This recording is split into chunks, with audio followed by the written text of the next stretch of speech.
never have taken up my father's business. You again? What do you want this time? Goodbye, Mr. Peterson.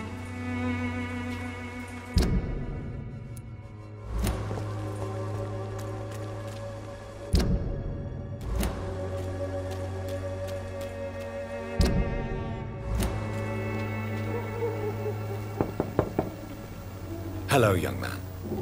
I'm Dr. Reed, and I would like to ask you a few questions. May I enter, please? Sorry, no, sir. My father does not like people entering our house, you see. Your father is worried about you, boy.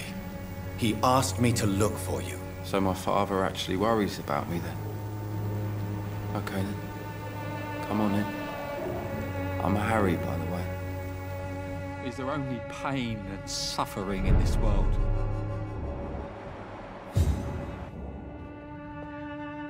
So, may I ask you a few questions? I'm not bothered. What could be worse? Do you need any medical help, young man? Yes, I do. I feel so tired. I don't know if it's the epidemic, but everything seems so hard.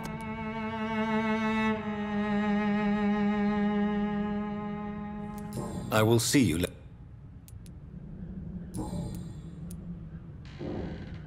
Do you remember when Barrett Lewis was close to your family? To your mother? Not really. I was too young.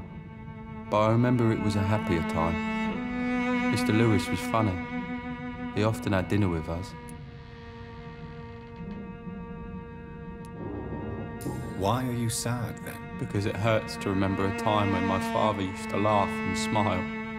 It hurts to realise he's as sad as me now. How was he towards you? He was nice, I guess. He never forgot my birthday. He always offered me books. I liked books.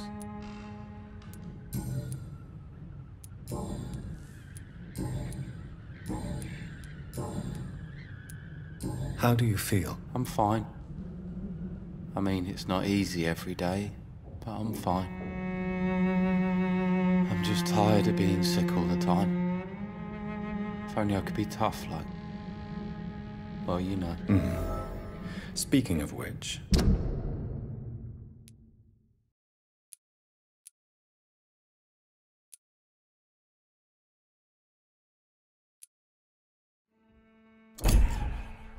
what can you tell me about your father? My father is an idiot who makes idiot things. That's all I have to say. Forgive my bluntness, young man, but you don't seem happy living in Whitechapel. Why should I? I never wanted to come here in the first place. It was my father's decision. And look around you. Does this look like a nice place to live?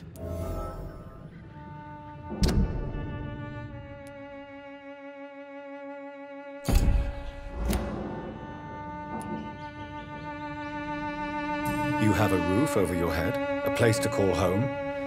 Many people here are not as lucky, you know. That's exactly what my father says. Harry, you should be grateful for what you've got. But I wasn't even consulted when we moved here.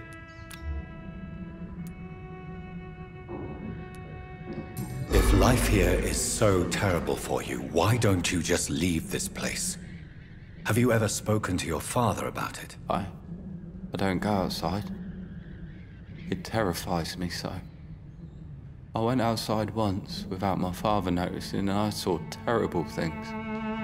Bloody and frightening things. So that's why you stay at home all day? For fear of the epidemic? I'm not afraid of disease or death, Dr. Reed. It's the living I'm afraid of. Do you know Nurse Dorothy Crane from the Pembroke Hospital? I'd like to know more about her. Yes, I know her. She came here to examine me when I was very sick. She said I should go out more.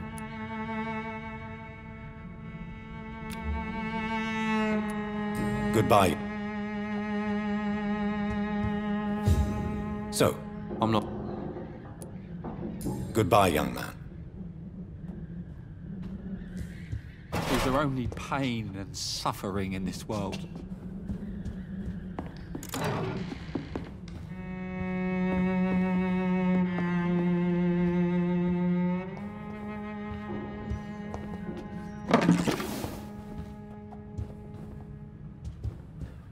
Even my dreams are soaked with blue.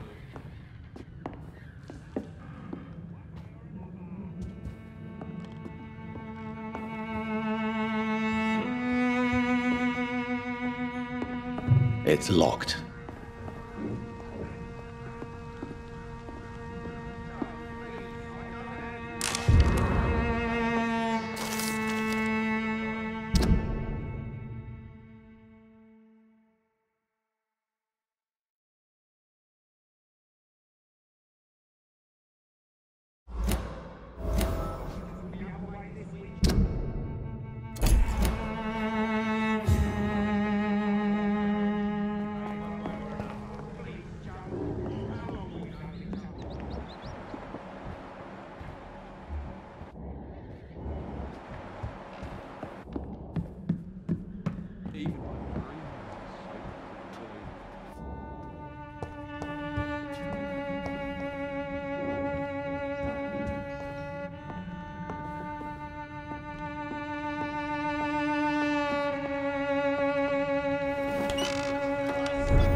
can't believe I'm doing this.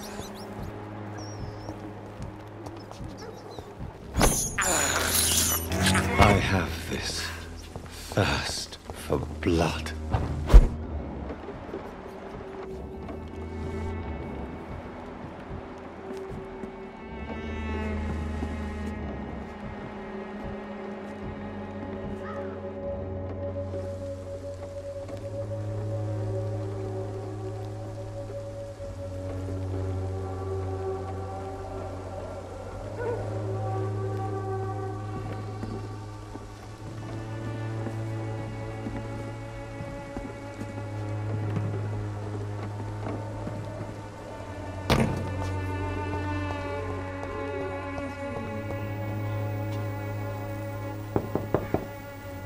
Good evening, Harry. May I come? Sure. Even my dreams are soaked with gloom. So, I'm not bothered. would it ease tensions with your father if he got an honest job? Because he tried, you know. I can't say. I'd be glad if he dropped his thuggish activities, but I'm not sure it would be enough. Why is that? Sometimes I suspect it's me, Dr. Reed. Or it's this life. It's like I can't find my place.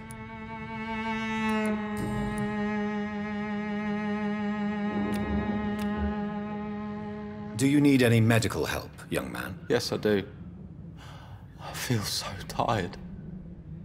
I don't know if it's the epidemic, but everything seems so hard. You'll feel better with this. But you need to get a grip, young man. Medication alone won't cure melancholia. I'm not sure I'm happy with the idea of living long in a world like this. But I thank you for your concern, sir.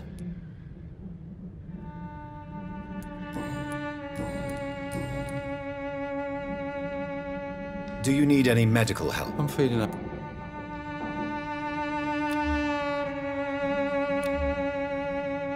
Goodbye, young man. Even my dreams are soaked with gloom.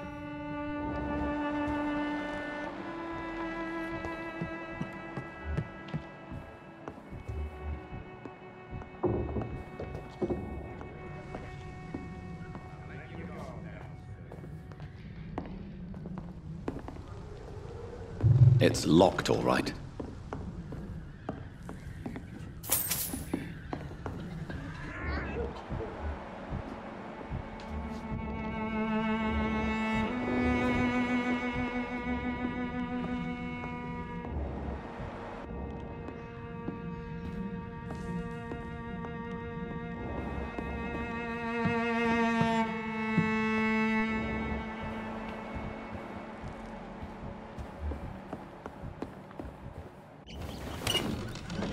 Is there only pain and suffering in this world? I don't have your money. Come on, Barry. You again? Can I offer you my medical expertise, Mr. Peterson? Keep your medicines for others. There is a thin line between pride and stupidity, sir. Please take this medication. You'll feel better. All right. I'll take it then. It's not like I don't appreciate the gesture.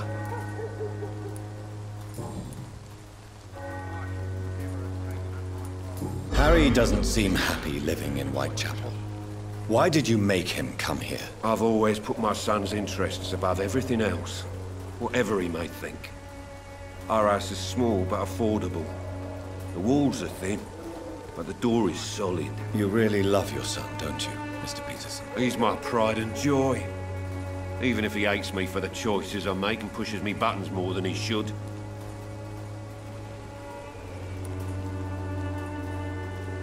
Since the criminal nature of your job means you could be arrested, are you not afraid of what would happen to your boy if you were? No one will ever take my son away from me.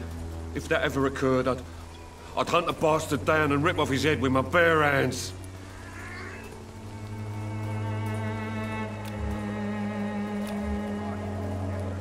Do you have any regrets? Only one.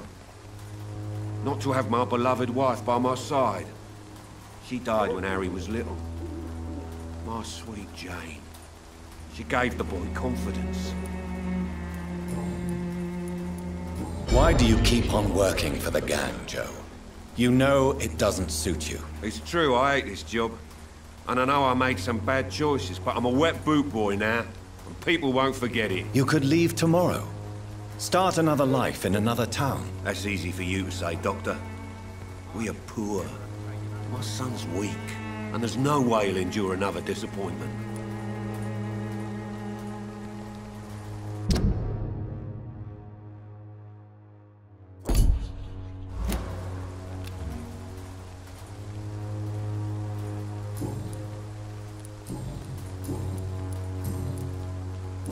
How did you become the local bully everyone is afraid of, Joe? There's no pride in roughing up poor bastards. But this is the only job I've found. And it pays well, too. A job? So you're racketeering for someone else? I got enlisted by the Wet Boot Boys, a gang from the docks. I'm their muscle for their dirty work. You survive at any cost, even at the expense of others. Perhaps that's just the law of nature. I don't care what you think, sir. I do what I have to do for my own reasons, and that's that. I'm not sure Mr. Lewis would agree with your by all means necessary philosophy, sir. Oh, do you really think he's the poor victim here? Barrett can be as sneaky as anyone. Long ago, I even called the bastard my best friend.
Goodbye, Mr. Peterson.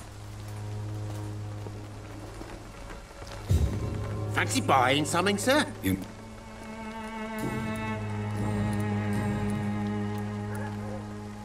What do you know of Harry Peterson? The boy seems so fragile. Not like his father at all. Harry's a good boy, but he spends most of his time complaining. He's had it tough, all right, but he needs to grow a pair. What troubles him exactly? Well, despite being his father's son, almost everything, I think. He never wanted to come to Whitechapel in the first place. Hates this place more than most of us. Joe Peterson. He's the villain here, isn't he? But you seem to know each other. I'd known Joe for years. I saw him box once or twice. He was a friend then. But these days, he's just another thug. What can you tell me about Mr. Peterson? Besides his behavior toward you, obviously. Colossus Joe was a decent boxer, good one even. But after his wife passed away, he found every excuse to stop training. Just wanted to pick fights with everyone. Without making excuses for him, it's safe to say that despair can poison even the sanest mind. We've all had some rough times, ain't we? But most of us don't use our fists to see us through. And no one has ever stood up to this thug. Nobody would be fool enough to stand against a wet boot boy. Barrett, you had an affair with Joe's wife, didn't you? Yeah, I did. She's the only woman I loved. My first regret is that she stayed with Joe after Harry was born. The second is I never shed a tear when she died. Did you ever try talking to Joe? Never.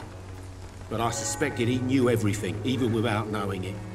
And he decided to make me pay in his own way. Do you mean you're Harry's father? No one will ever know for sure. And it's better that way. And I don't believe I'd have been all that bad as a dad. Do you need help, sir? I only need you to purchase something from my shop, sir.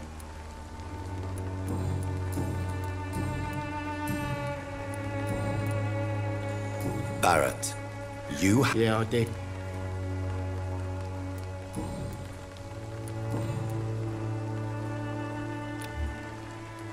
Right then.